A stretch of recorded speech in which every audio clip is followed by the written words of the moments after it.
सो 95 plus अगर आपको English में चाहिए तो आपके लिए वीडियो है। जो हमारा इंग्लिश का सिलेबस है या हमारा इंग्लिश का एग्जाम है वो 3 पार्ट्स में डिवाइडेड है कि अरे बाबा मेरा फर्स्ट क्वेश्चन का आंसर कहां गया, मैंने 3rd मार्क तो किया था बट मैं भूल गई। अगर इंटेरोगेटिव है तो क्या आएगा, इफ आएगा क्या नहीं आएगा, ईच एंड एवरीथिंग मैं आपको सब कुछ पढ़ाऊंगी बच्चों, 1 बाय 1 करके। तो आपको घबराना नहीं है, I will give you each and everything in a very crisp manner.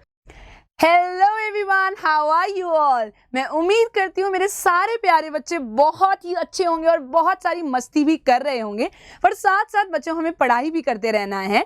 सो आज मैं आपकी English educator Divya Chandwani ma'am आपके लिए एक ऐसा रोड मैप लेकर आ रही हूँ जो आपको आपकी मंजिल तक, जो कि है 95 प्लस इन इंग्लिश, वो आपको जरूर दिलाएगा। सो 95 प्लस अगर आपको इंग्लिश में चाहिए तो आपके लिए वीडियो है। सबके निकलेंगे, लेकिन निकलेंगे उसी के जो इस वीडियो के एंड तक हमारे साथ बना रहेगा। सो आज बच्चों मैं आपको बताने वाली हूं इंग्लिश का कोर्स जो शायद आपको पता होगा, बट कुछ ऐसी इंपॉर्टेंट टिप्स एंड ट्रिक्स जो आपका जो गेम है उसको डेफिनेटली एक लेवल अप जरूर कर देगा।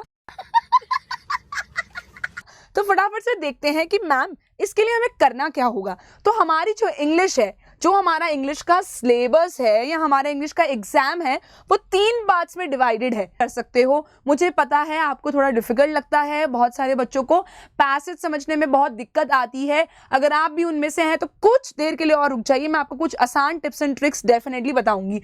नेक्स्ट है बच्चों हमारा राइटिंग स्किल्स एंड ग्रामर। पहले ये अलग अलग आते थे, लेकिन आज के टाइम पे ये सेक्शन मर्ज कर दिए गए हैं। क्वेश्चन अलग अलग आएंगे, but yes there is one section जिसमें होगा राइटिंग स्किल्स एंड ग्रामर। उसके बाद हमारा है 3rd which is very very very important, and that is your literature section, क्योंकि ये अकेले आता है 40 मार्क्स का। अब ये क्यों इतना इंपॉर्टेंट है वो आपको पता चल चुका है। सबसे पहले हम शुरुआत करते हैं हमारे फर्स्ट सेक्शन से, that is reading comprehension section. मैंने आपको स्टार्टिंग में ही बताया था, गलती से भी इसे स्किप मत करना, बहुत आसानी से आपको 20 मार्क्स मिल जाएंगे अगर आप इसमें थोड़ा सा ध्यान दे दें तो सबसे पहले मैं आपको बताती हूँ सबसे इंपॉर्टेंट चीज जो आपको करनी है, दैट बच्चों first read the questions. Ma'am हम तो आज से पहले हमेशा पैसेज पढ़ते थे। अगर आप ऐसा करते थे तो गलत नहीं करते थे, बट वो एक बहुत ही टाइम कंज्यूमिंग प्रोसेस है। तो अगर आप अपना टाइम भी सेव करना चाहते हैं और मार्क्स भी लाना चाहते हैं तो उसके लिए आपको क्या करना होगा, that read the questions very carefully in the beginning only. सबसे पहले आप अपने क्वेश्चंस को अच्छे तरीके से समझ लीजिए, पढ़ लीजिए। उसके बाद क्या करना है, आपको उन क्वेश्चंस का आंसर ढूंढना स्टार्ट करना है अपने गिवन रिस्पेक्टिव जो पैराग्राफ्स गिवन है आपको पैसेज के, उसमें आपको अपने क्वेश्चंस का आंसर ढूंढना है। तो पैराग्राफ को पढ़िए, उसका आंसर अगर आपको मिल जाता है उसमें तो बच्चों उसे हाईलाइट करके अपने पास रख लीजिए। फॉर एग्जांपल अगर आपको क्वेश्चन 1 का आंसर मिल गया तो आप उस पैराग्राफ में उसे अंडरलाइन करके इस तरीके से आप उसे मार्क करके रख सकते हैं, जिससे कि जब आप अपनी कॉपी में लिखेंगे आपके लिए वो बिल्कुल भी क्योटिक नहीं होगा, वो आपके लिए बिल्कुल भी क्लमजी नहीं होगा कि अरे बाबा मेरा फर्स्ट क्वेश्चन का आंसर कहाँ गया, मैंने 3rd मार्क तो किया था बट मैं भूल गई, लाइटेड इट। तो आपके लिए जो 3rd स्टेप है वो बड़ा आसान हो गया। एक बार आप उसे फिर से पढ़ के रीचेक कर सकते हैं। रीचेक कर लिया, उसके बाद आप उसे कॉपी में लिख दीजिए। अगर आप पैसेज पहले पढ़ते थे और फिर क्वेश्चंस पे जाते थे वो गलत नहीं है बच्चों, बस वो एक बहुत ही टाइम कंज्यूमिंग चीज है। एंड रीडिंग कॉम्प्रिहेंशन जिसको हम अनसीन पैसेज भी बोलते हैं, उसकी एक खासियत है बच्चों कि उसमें आप एटलीस्ट 1 और 2 लाइनर्स में आंसर लिखते हैं। तो थोड़ा बहुत आगे पीछे से आपने स्टार्ट करा, ज्यादा पोर्शन लिख भी दिया उसमें तो बहुत ज्यादा प्रॉब्लम नहीं होती। बट अगर उन्होंने आपसे एक ऐसा सवाल पूछा जिसमें उन्होंने आपसे एंटोनिम यानी कि ऑपोजिट वर्ड या फिर सिनोनिम यानी कि सिमिलर वर्ड पूछ लिया, तो उसमें आंसर 19-20 नहीं चलेगा, क्योंकि वो जो आंसर है वो बिल्कुल एक्यूरेट होना चाहिए, तभी आपको मार्क्स मिल पाएंगे। अदरवाइज जो थोड़े से इलैबोरेटेड क्वेश्चंस होते हैं उनको आप आसानी से इजीली अटेम्प्ट कर सकते हैं। तो ये 20 नंबर जो है हमें बिल्कुल भी गंवाने नहीं है, बहुत आसानी से आप ये मार्क्स ला सकते हैं। नेक्स्ट मैम हमारा राइटिंग सेक्शन, उसको मैंने आपको ऑलरेडी इजीली बाइफरकेट करके दिखा दिया है। ये आता है बच्चों आपका 10 मार्क्स का। 10 मार्क्स में आते हैं सिर्फ 2 सवाल। तो बोलते हैं शाहरुख खान कहते हैं आखिरी 70 मिनट है तुम्हारे पास, 70 मिनट है तुम्हारे पास, तो तुम्हारे पास ये 10 नंबर लाने के लिए आखिरी कुछ आधा घंटा होगा, जिसमें आपको ये दोनों क्वेश्चंस जो हैं बहुत आसानी से बहुत अच्छे से करने होंगे। आधा घंटा भी मैं बिल्कुल मैक्सिमम उस पर बोल रही हूँ। ठीक है बच्चों, तो अब फर्स्ट हमारा क्वेश्चन आएगा फॉर्मल लेटर से।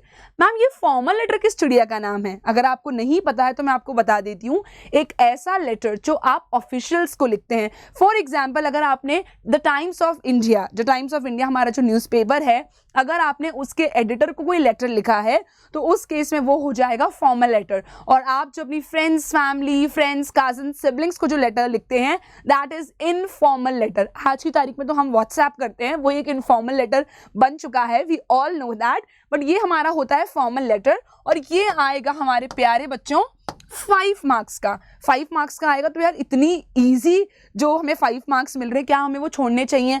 बिल्कुल नहीं। क्या करना होगा समझ लेते हैं सबसे पहले। तो सबसे पहले बच्चों आपको पता होना चाहिए इसका फॉर्मेट। इस पर मैं एक सेपरेट वीडियो बना चुकी हूँ, आपके लिए अपलोड हो जाएगी, आप उसे देख के इजीली समझ सकते हैं इसका फॉर्मेट क्या है। आपको इसका सेंडर्स एड्रेस पता होना चाहिए, आपको पता होना चाहिए कब टू द एडिटर आएगा, कब द टाइम्स ऑफ इंडिया आएगा, क्या सब्जेक्ट रखना है, क्या बॉडी रखना है। तो अगर किसी को 2 चीज़ें पता हैं, अगर किसी को फॉर्मेट पता है और ग्रामर आती है, तो क्या होगा? वो इजीली सेंटेंस फ्रेमिंग कर लेगा, ग्रामेटिकल एरर नहीं करेगा।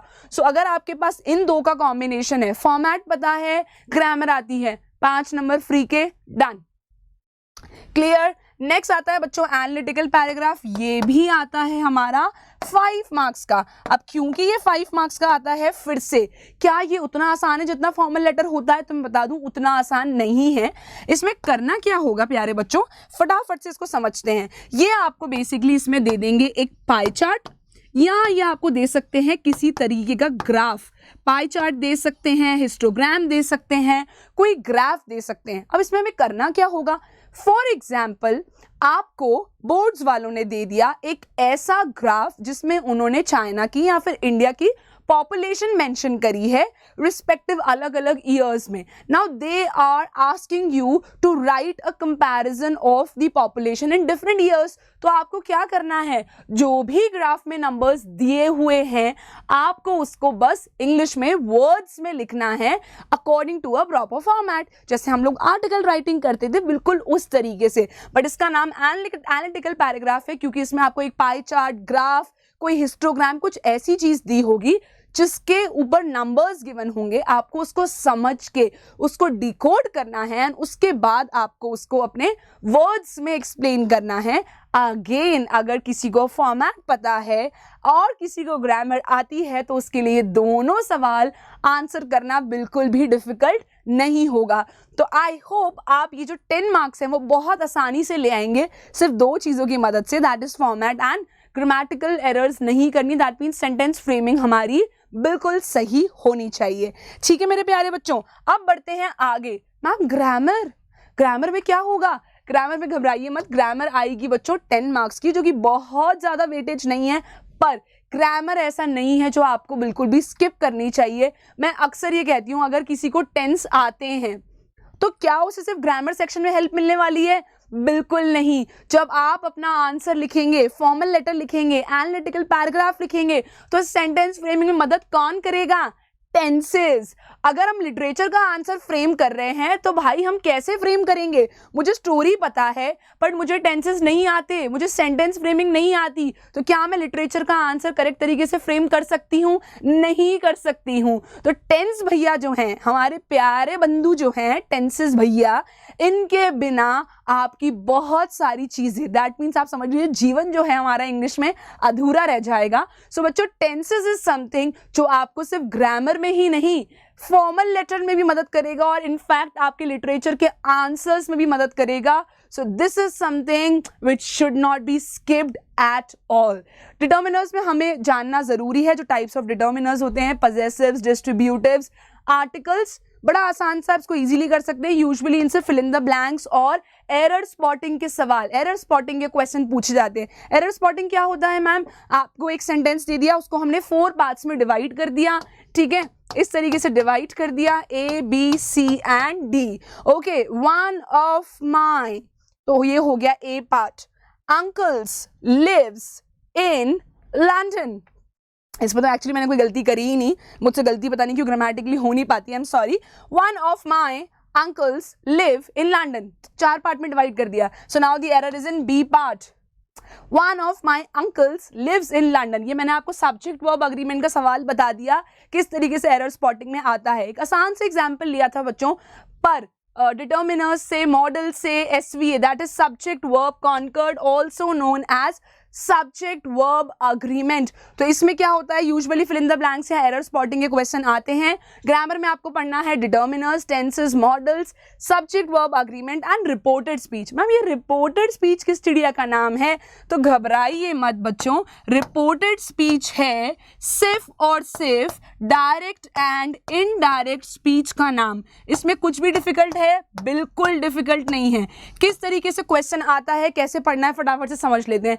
क्वेश्चन आएगा, आपको 4 से 6 डायलॉग्स गिवन होंगे, एक कॉन्वर्जेशन गिवन होगी, फिर आपको उसको कन्वर्ट करना है from direct to indirect speech. नीचे फिल इन द ब्लैंक के फॉर्म में आता है. यूजुअली ये इस तरीके से पूछा जाता है, बहुत ज़्यादा मार्क्स का नहीं आता, 2 से 3 नंबर का आ सकता है डायरेक्ट इनडायरेक्ट स्पीच. अगर आप इसमें बहुत घबराते हैं तो आप ये छोड़ के जा सकते हैं, पर अगर आप है जैसे 95 प्लस लाने तो आप इसे स्किप मत करना, बहुत आसान है. आपको सिर्फ 2 या 3 बेसिक चीज़ों का ध्यान रखना है. कौन से टेंस में सेंटेंस गिवन है और वो जब चेंज होता है इनडायरेक्ट स्पीच में तो वो कौन से टेंस में चेंज होता है, दैट्स इट. अगर इंटेरोगेटिव है तो क्या आएगा, इफ आएगा, क्या नहीं आएगा, ईच एंड एवरीथिंग मैं आपको सब कुछ पढ़ाऊंगी बच्चों 1 बाय 1 करके. तो आपको घबराना नहीं है ना, क्योंकि है टेंसेस, ये आपको पता ही है कि ये इंपॉर्टेंट क्यों है. सिर्फ ग्रामर के पॉइंट ऑफ व्यू से नहीं है, लाइफ के पॉइंट ऑफ व्यू से भी बच्चों टेंसेस एक ऐसा चैप्टर है जो बहुत बहुत बहुत ज्यादा इंपॉर्टेंट है. ठीक है बच्चों, ये बात हो गई हमारे ग्रामर सेक्शन की. अब हम बात करते हैं लिटरेचर की, which is again the most important section, जो कि है 40 मार्क्स का. बाबा रे बाबा, गलती से भी छोड़ के नहीं जाना होता, देवा रे देवा, ऐसी गलती कभी मत करना. ये बहुत बहुत बहुत इंपॉर्टेंट है, क्योंकि ये आपको हेल्प करेगा सबसे ज़्यादा इंग्लिश के पेपर में. 40 मार्क्स का है. अब 40 मार्क्स लाने के लिए हमें क्या करना होगा, हमारी जो लिटरेचर है बच्चों वो डिवाइडेड है 2 पार्ट्स में. पहली आपकी बुक है फर्स्ट फ्लाइट, सेकंड बुक है आपकी footprints without feet. That means अगर मैंने ये दोनों बुक्स पढ़ ली और अगर मुझे टेंसेस आता है, मैंने अच्छे से आंसर फ्रेम कर लिया, तो मेरे फुल मार्क्स पक्के. आपके मार्क्स कहीं नहीं जा रहे बच्चों, ठीक है. और हमें कैसे पढ़ना है, क्या क्या पढ़ना है, वो मैं आपको वो भी एक्सप्लेन कर देती हूँ. क्या क्या पढ़ना है, सबसे पहला सवाल, ये सब पढ़ना है. कैसे पढ़ेंगे, हम लेकर आ रहे हैं, मैं लेकर आ रही हूं आपके लिए छोटा पैकेट बड़ा धमाका सीरीज, सिर्फ और सिर्फ 9th and 10th foundation bye Unacademy channel पे, जहां पे ये सारे चैप्टर्स बिल्कुल क्रिस्प तरीके से, most important questions, previous year questions, सब कुछ मैं आपको पढ़ाऊंगी, वो भी बिल्कुल फ्री. ठीक है बच्चों, आपको इसके लिए कोई कॉस्ट नहीं देनी है, कुछ पे नहीं करना है, ये है बिल्कुल बिल्कुल बिल्कुल फ्री. लेकिन बस एक छोटी सी मुझे हेल्प आपसे ये चाहिए, that I will provide you a 30-minute class जिसमें आपका पूरा चैप्टर कंप्लीट होगा along with the important questions.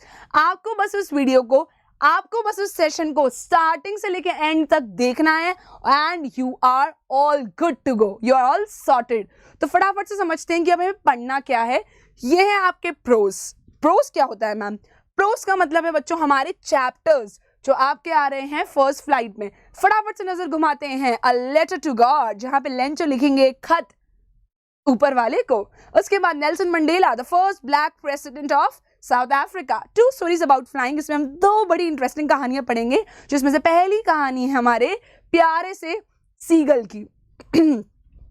Next that is diary of Anne Frank. फिर हम पढ़ेंगे ग्लिम्पसेस ऑफ इंडिया. इसके हैं अपने आप में 3 पार्ट्स. नेक्स्ट इज मिचबिल the author. Then we have madam rides the bus. एक छोटी सी बच्ची कैसे बस में अकेले घूमती है वो हम देखेंगे इस चैप्टर में. Then the sermon at Banaras, कैसे उन्हें वहां पे इतना ज्ञान की प्राप्ति हुई वो हम देखेंगे. And next we have the proposal. Proposal एक प्ले है, उसका नाम है बच्चों. ये हो गए आपके प्रोज की कहानी. अब हम देखते हैं poems, also known as poems, Divya ma'am की जुबानी. तो पोएम्स में हम क्या क्या पढ़ने वाले हैं? Dust of snow. ठीक है, ये हमारी पहली पोएम है जिन्हें लिखा है रॉबर्ट फ्रॉस्ट ने. Second is also written by him only, that's fire and ice. Third हम पढ़ेंगे a tiger in the zoo, how to tell wild animals. Then we have the ball poem. Amanda, Amanda की कहानी बड़ी interesting है, आप बहुत relate कर पाएंगे। अमांडा भी एक आपकी तरह टीनेजर है जिसकी मम्मा उसे अक्सर डांटती थी कि अमांडा ये मत करो, अमांडा वो मत करो। Then we have trees, then we have fog. Tale of Custard the dragon is again a very cute and a very interesting and a very sweet poem, तो प्लीज इसे मिस मत करना। And then we have for Anne Gregory. तो ये सब हमारे chapters और poems हम पढ़ने वाले हैं हमारी प्यारी सी बुक जो है फर्स्ट फ्लाइट। अब अगली बुक जो है वो है हमारी footprints without feet. Footprints without feet में कोई पोएम नहीं है, जो कि एक राहत की सांस आप ले सकते हैं। इसमें हम फर्स्ट चैप्टर पढ़ेंगे अ ट्रायम्फ ऑफ सर्जरी। इसमें कैसे उनका जो पेट डॉग है वो कैसे इतना प्लम्प हो जाता है, कैसे उसकी ओनर जो मिसेस पम्फ्रे हैं वो उसे दिन पे दिन बस फीड करवाती रहती हैं और कुछ भी एक्सरसाइज नहीं करवाती हैं, तो सर्जरी सक्सेसफुल रहती कैसे है वो देखेंगे हम हमारे पहले चैप्टर में।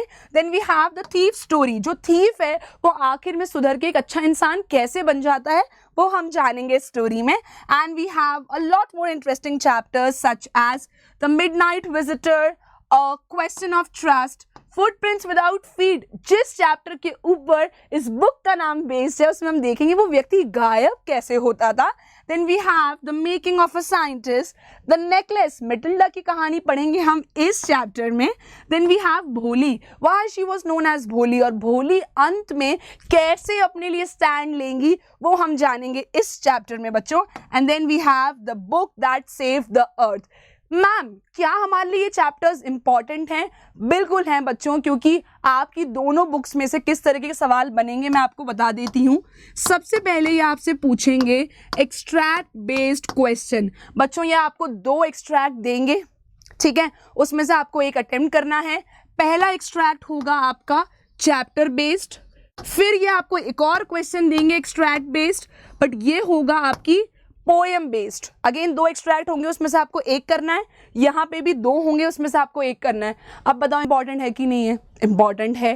Then you will get short answer type questions. ये आपकी दोनों बुक से आएंगे, सिर्फ फुटप्रिंट विदाउट फीट से नहीं, फर्स्ट फ्लाइट से भी आएंगे शॉर्ट आंसर टाइप क्वेश्चन और फुटप्रिंट विदाउट फीट से भी आएंगे, बट फर्स्ट फ्लाइट से ज़्यादा आएंगे शॉर्ट आंसर टाइप क्वेश्चन। तो आप कहीं ना कहीं इफ़ यू वांट आप ज़्यादा फोकस फर्स्ट फ्लाइट पे कर सकते हैं। सो आपका एक्सट्रैक्ट बेस्ड क्वेश्चन आएंगे 2, जिसमें से आपको एक अटेम्प्ट करना है, चैप्टर बेस्ड होगा। सेकंड आपका पोएम बेस्ड होगा, 2 एक्सट्रैक्ट आएंगे, आपको एक अटेम्प्ट करना है। Then you will get 2 short answer type question, 2 as in जो स्टार्टिंग के 5 होंगे वो आएंगे आपके फर्स्ट फ्लाइट में से, फिर आएंगे आपके फुटप्रिंट्स विदाउट फीट में से, इसमें से 3 ही आते हैं और उसमें 5 आते हैं जिसमें से आपको 4 अटेम्प्ट करने होंगे। तो दोनों बुक इंपॉर्टेंट है बच्चों और दोनों में से लॉन्ग आंसर टाइप क्वेश्चंस भी पूछे जाते हैं, बट ज़्यादा question short answer type question जो है वो ज़्यादा पूछे जाते हैं फर्स्ट फ्लाइट में से, और पोएम्स भी फर्स्ट फ्लाइट में है, तो कहीं ना कहीं वो थोड़ी सी ज़्यादा इंपॉर्टेंट हो जाती है as compared to footprints without feet. तो अगर आप इस बार 10th क्लास में हैं और नेक्स्ट ईयर 10th क्लास के एग्जाम्स बोर्ड एग्जाम्स देने वाले हैं, देन बच्चों मैं आपके लिए एक बहुत ही इंटरेस्टिंग सीरीज ला रही हूँ जिसमें मैं आपको 30 मिनट में हर एक चैप्टर को अच्छे से एक्सप्लेन करूंगी, उसके इंपॉर्टेंट क्वेश्चंस और इवन PYQs भी करवाऊंगी, प्रीवियसली आस्क्ड क्वेश्चंस।